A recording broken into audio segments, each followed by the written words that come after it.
بیماری میں مبتلا ہو گئے، اور بیماری ایسی تھی حضرت شمس الدین کو کہ آپ کے اوپر فالج ہو گیا،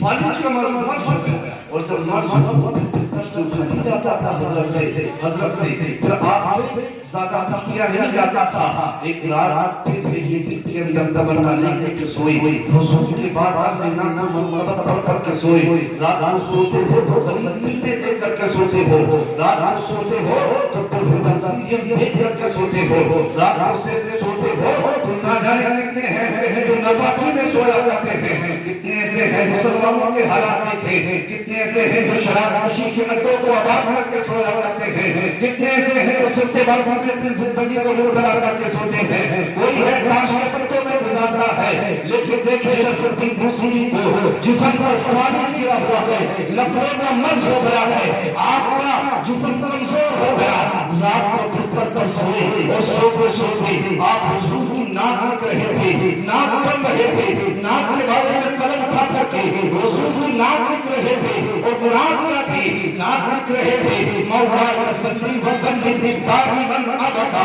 مولا صلی وسلم دائما ابدا۔ یہ جملے لکھتے ہوئے سوتے، آگے تو مصرع یاد نہیں آیا، لیکن سوئے تھے کہ قسمت جاگ گئی، مقدر کا سکندر بن گئی، ادھر بات لگی تھی، ادھر حضور بات میں تشریف لے کر کے آتا ہے،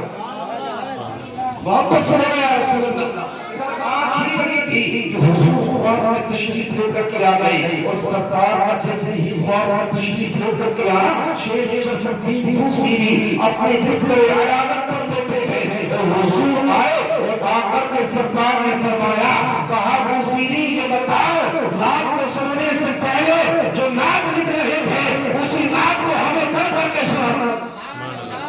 اسی نعت کو پڑھ کر کے سنا دو۔ الدین بوصیری کہتے ہیں میں نے حضور کے قدموں کو چوم کر کے عرض کیا کہ یا رسول اللہ نعت تو لکھ رہا تھا لیکن آقا آگے تو مسئلے نہیں مل رہے ہیں۔ حضور نے فرمایا پڑھو تو ذرا۔ الدین بوصیری نے پڑھا مولا صلی وسلم دائما ابدا، جیسے جتنا ہی پڑھا ہے اللہ کے پیغمبر کے لب کھلے اور حضور نے فرمایا اعلی حبیبی کا خیر خلق کلہم، سبحان اللہ۔ حضور نے فرمایا وہ پھٹے جیسے سرکار جس نے خدا کا تشریف لے کر کے آئے تو سرکار ہی آتے تھے۔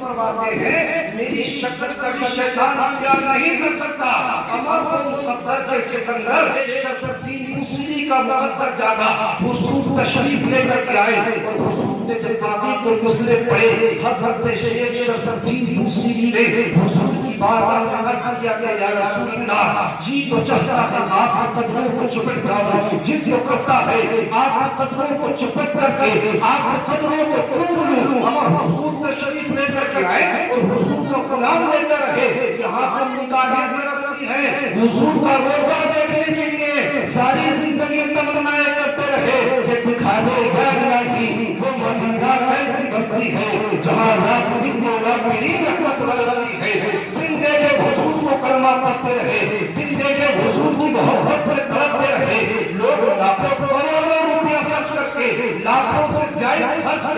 خرچ کرتے حضور کے روزے کی زیارت کرتے جاتے ہیں، تب خوش نصیب سے بنتے ہیں۔ الدین بوصیری کی وہ ذات ہے کہ جنہوں نے خواب کی حالت میں اللہ کے پیغمبر کو جسم جسمانیت کے ساتھ دیکھا تھا، جسم جسمانیت کے ساتھ دیکھا تھا۔ امر روزے کے لیے جائے دیکھے حضور کا روزہ، حضور نے فرمایا زارا قبری وجبت لہ شفاعتی، کہ جس نے میرے قبر کی زیارت کر لی اس کے لیے میری شفاعت کا دو ہو۔ اندر والا جاتا حج کر کے آ جائیں لوگ حاجی صاحب کہتے ہیں، عمرہ کر کے آ جائیں لوگ ان کے جا کر کے ہاتھ ڈھونڈتے ہیں، ان کی نگاہوں کو دیکھتے ہیں، ان کے قریب آ کر ان سے کہتے ہیں جاتا رہے ہیں آپ ہمارے لیے دعا کر دینا۔ کتنے حضرت سے یہ حضرت والی اللہ صاحب سے کہتے کہ آپ جاتا رہے ہیں، حضور کی بارگاہ میں جائیں تو غلاموں کا سلام پیش کر دینا اور عرض کرنا کہ یا رسول اللہ ہندوستان کی دھرتی پر بیٹھ کر کے سرزمین میں بیٹھ کر کے آپ کے کچھ غلام آپ کے دلوں کے اندر تمنا نہیں کر کے بیٹھے تھے اور یہی دل کا کہہ رہے تھے کہ یا رسول اللہ سنا ہے آپ ہر عاشق کے گھر تشریف لاتے ہیں، سنا ہے آپ ہر عاشق کے گھر تشریف لاتے ہیں، لیکن ہمارے گھر بھی ہو جائے تیرا یا رسول اللہ، یہی کہتے رہے ساری زندگی کہ یا رسول اللہ زمانہ کچھ رہے دیوانے اپنی جان دے دیں گے لیکن دامن تمہارا نہیں چھوڑیں گے یا رسول اللہ۔ حضور کے روزے کو دیکھنے کے لیے جائیں تو ان کے ہاتھوں کو چومتے گئے، حضور کے روزے کو دیکھ کر آئے ہیں حضرت قاضی صاحب کو ان کی آنکھوں کو دیکھتے اس لیے ان کی آنکھوں نے حضور کا روزہ دیکھا ہے، ان کی آنکھوں نے خانہ کعبہ شریف دیکھا ہے، ان کی آنکھوں نے وہ دیکھا ہے کہ جس کو دیکھنے کے لیے دل بڑبڑا رہتا ہے، جس کو دیکھنے کے لیے دل بڑبڑا رہتا ہے۔ اشرف الدین بوصیری قدم مصطفیٰ پر چپٹنا چاہتے تھے، عرض کرنے لگے اللہ کا پیغمبر یہ آپ کا غلام بیمار ہے، اٹھ نہیں سکتا یا رسول اللہ، اتنی استطاعت نہیں ہے کہ میں اٹھ جاؤں، اے اللہ کا پیغمبر دل کرتا ہے آپ کے قدموں کو چپٹ جاؤں، دل کرتا ہے آپ کے قدموں میں رہوں۔ آپ سنیں اشرف الدین بوصیری کہتے ہیں اللہ کے پیغمبر نے اتنا سنا کہ حضور نے اپنے کاندھوں پر جو چادر کری ہوئی تھی وہ سبحان اللہ، اما آپ وہاں سے مدینہ شریف سے خوشی سے کھاتے ہیں، مدینہ شریف سے زمزم شریف آ جائے تو ہم کہتے ہیں کہ زمزم شریف کے اندر اللہ نے بیماریوں کا علاج رکھا ہے، اما حضور کا در ہے اور حضور کے قدموں میں چپٹنا چاہتے ہیں۔ عرض کرتے ہیں یا رسول اللہ میں کیا کروں؟ حضور نے اپنی مبارک چادر اپنے کاندھے سے اتاری اور اٹھا کے حضرت اشرف الدین بوصیری کو تحفے میں دی، سبحان اللہ، نعت پڑھنے کے تحفے میں دی حضور نے، اور پھر حضور نے اپنا دست مبارک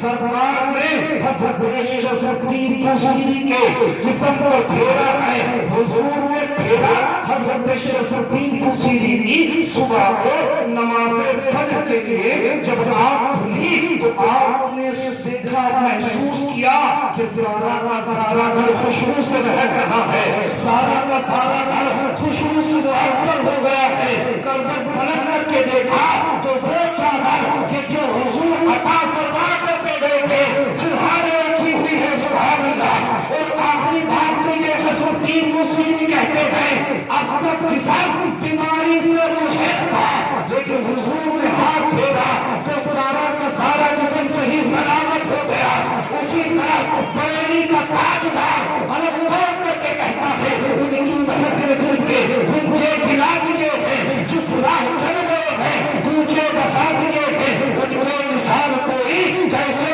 رکھنے ہو جب یاد آ گئے ہیں سب غم بھلا دیے ہیں۔ اور میرے قریب سے ڈر، میرے قریب سے ڈر، میرے قریب سے ڈر، قطرہ کسی نے مانگا دریا بڑھا دیے ہیں، تم نے بڑھا